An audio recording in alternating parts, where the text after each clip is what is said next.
If you're Mexican, don't watch.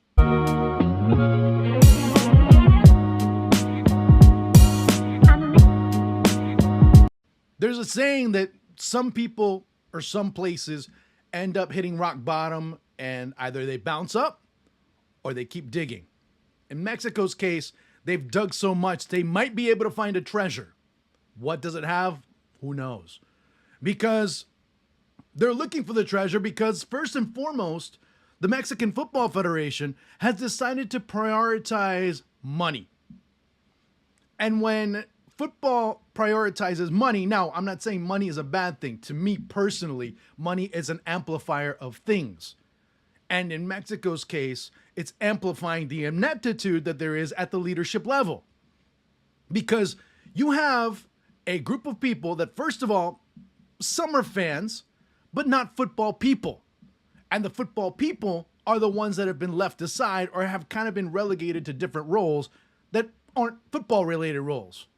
When you have a TV executive, I don't know, let's say a Lorne Michaels in the US, Marcelo Tinelli in Argentina, those types of I don't know, let's say Rupert Murdoch ran Football Australia or the Australian Football Federation.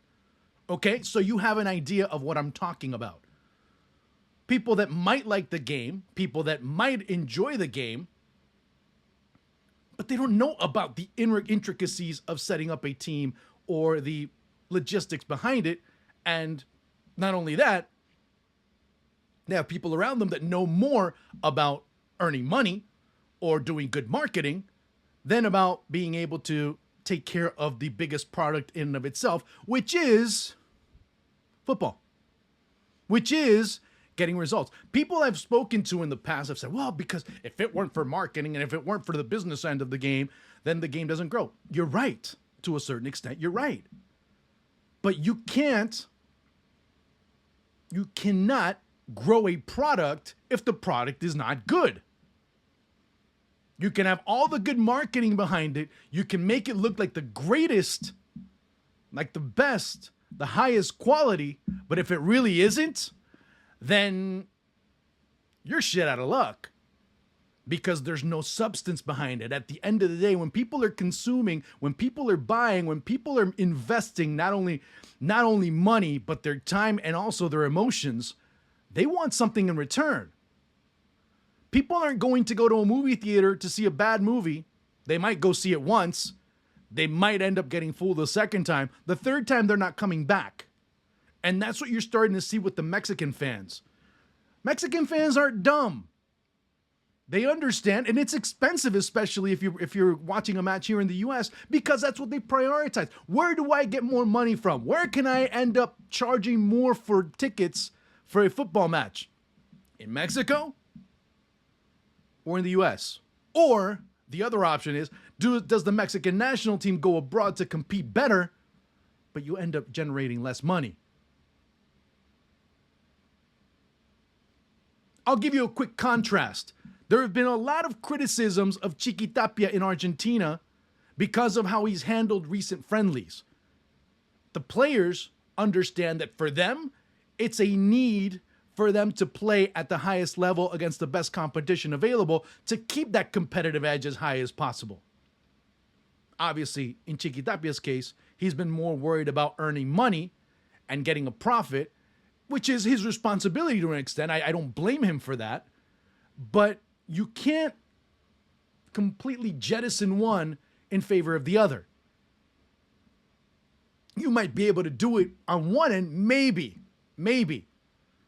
But then you end up having problems on the economic side as well, in terms of having to pay players, in terms of being able to invest in better resources, in terms of that type of thing. I understand that as well, that there is a negative.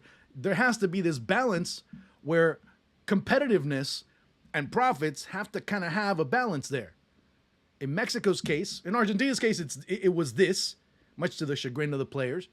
In terms of the Mexican national team, it's been that. Because Mexico always play in the U.S. Mexico always, or for the most part, always play in the southwest of the U.S.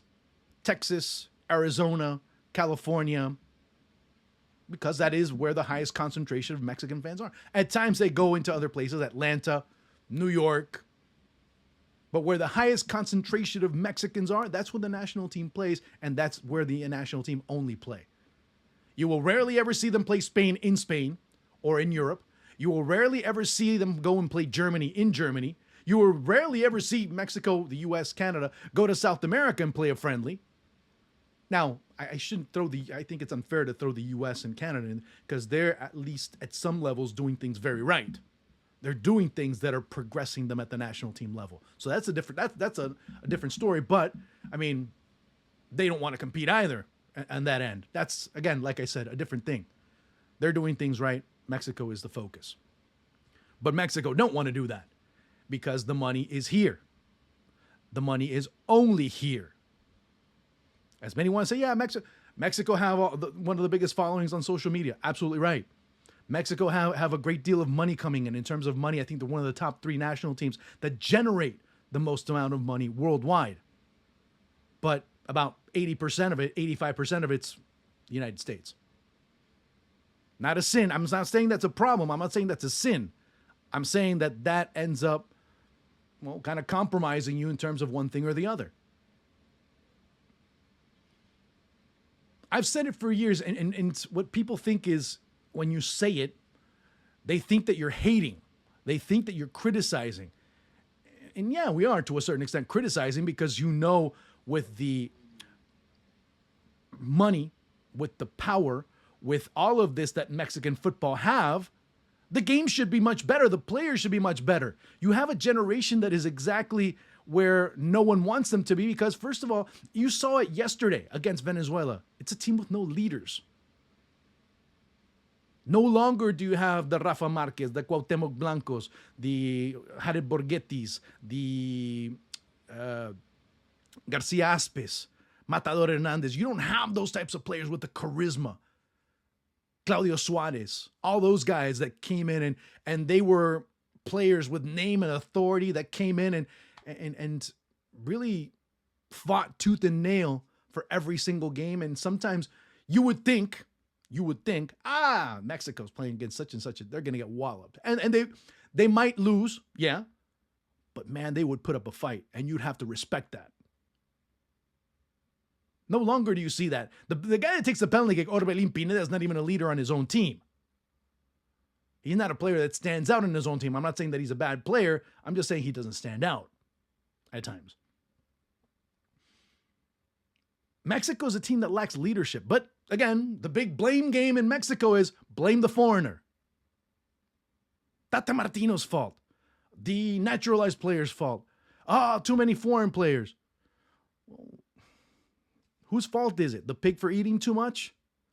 Or the farmer who feeds him way too much? In Mexico, Mexican football find themselves in the middle of this crisis because, and I'm going to have to bring in the US and Canada on this one, they're comfortable.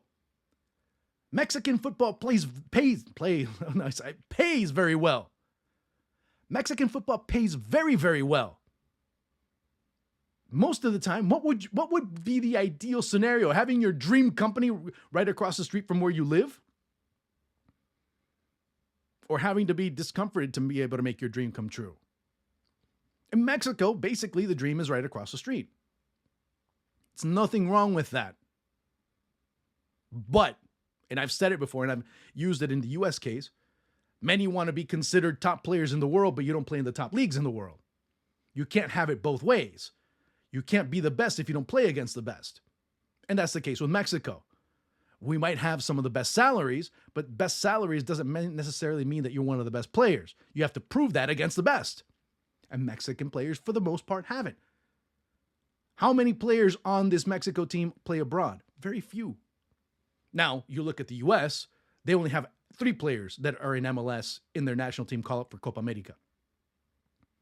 Canada, a little bit more. But the balance still tilts in the favor of Europe. So you see that these players are playing against the best competition that they can handle. Or not they can handle, that they can go up against. That's why Canada and the US have kind of left Mexico behind over the past couple of years. I'm just being real. Mexican players, for the most part, have been and are comfortable in Mexico.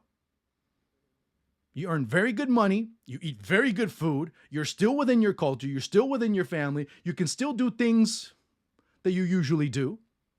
You can go out with your friends. The pressure's not, mind you, I don't care what you say. Pressure in Mexican football is not like pressure in Europe. Yeah, there's criticism, and there's sometimes unjust criticism. Sometimes there's ridiculous criticism in terms of the Mexican media. But the pressure that players in Liga MX have over European football, no, it's not even close.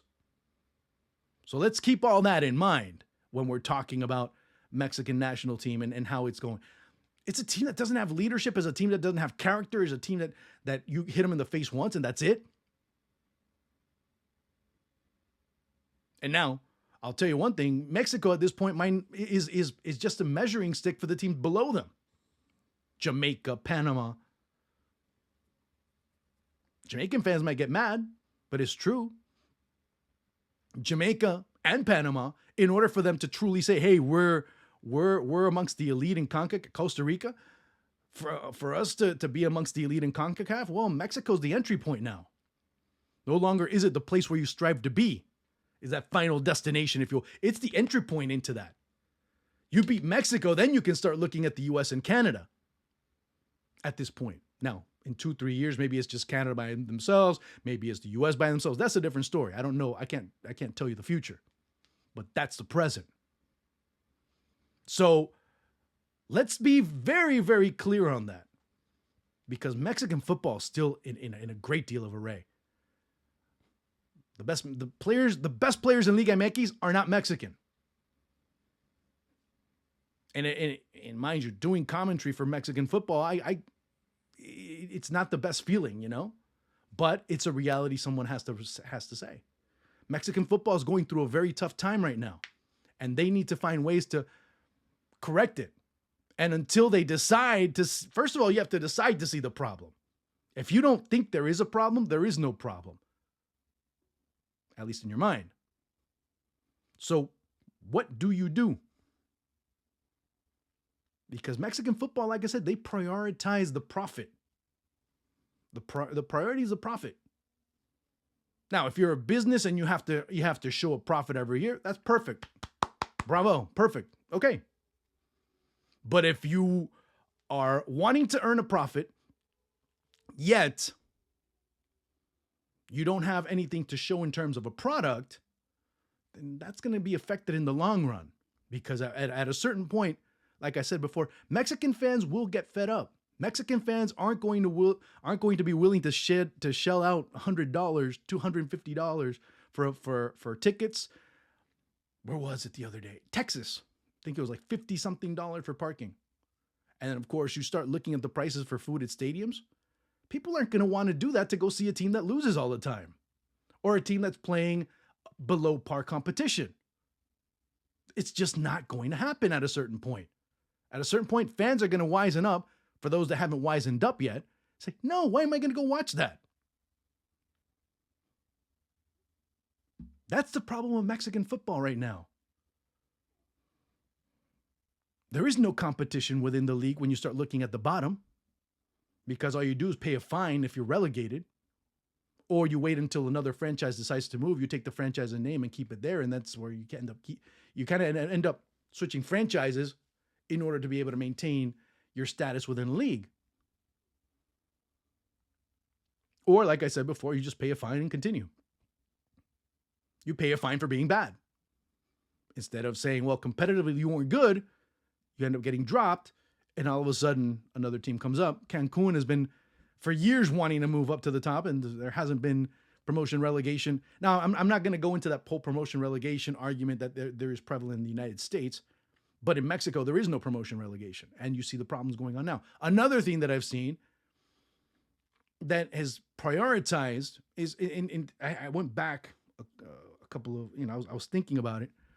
When the president of the Mexican FA back then, John de Luisa, I asked him, the way this format, because it looked, kind of like a format that favored, and I'm talking about the Nations League, it favored the teams in the bottom. it was a competition, or at least it looked like a competition that the top is bringing the bottom up, but at the expense of going down. It's kind of, they were meeting in a halfway point. And I asked them, I said, isn't this competition going to start harming Mexico at a certain point? Because you need to play better competition in order to be better. This 2018, 2019, when the Nations League was first presented. Actually, that was over an event on South Beach. I was there covering it. And then I asked them, I said, look, isn't this competition going to ruin, or not ruin, but affect Mexico from a competitive standpoint outside of CONCACAF when you start playing against Grenada, Antigua and Barbuda, Bahamas, many of the smaller islands in the Caribbean, and using Nicaragua as one of your stepping stones to get to the Final Four? His answer was very simple. Well, I understand where you're coming from, and I'm just paraphrasing. I understand where you're coming from, but the people that have done research and have done all the marketing studies would completely disagree with you.